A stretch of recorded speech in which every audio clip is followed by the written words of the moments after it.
নমস্কার, এসবি নিউজে স্বাগত। চলে যাব আজকের দিনের একটি গুরুত্বপূর্ণ সংবাদে। পশ্চিমবঙ্গের মাটিতে পাকিস্তানি টাকা ঘিরে চাঞ্চল্য, ভিড় জমল স্থানীয়দের, তদন্তে পুলিশ। কোচবিহারের রানীরহাটের মোটা সন্ন্যাসী এলাকায় পাকিস্তানি টাকা মিলতেই তীব্র চাঞ্চল্য। স্থানীয় এক যুবক রাত 8:30 নাগাদ রাস্তায় পড়ে থাকা 100 টাকা ও 10 টাকার পাকিস্তানি নোট হাতে পান। খবর ছড়াতেই সকালে ভিড় জমে যায় টাকাগুলি এক নজরে দেখার জন্য। নোট আসল না নকল তা নিয়ে চলছে জল্পনা। ইতিমধ্যেই মেখলিগঞ্জ থানার পুলিশ তদন্ত শুরু করে দিয়েছে।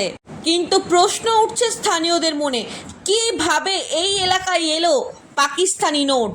সামনেই সীমান্তবর্তী অঞ্চল, তাহলে কি কোনোভাবে পাকিস্তানিরা পশ্চিমবঙ্গ লাগোয়া সীমান্ত ধরেই প্রবেশ করছে ভারতবর্ষে?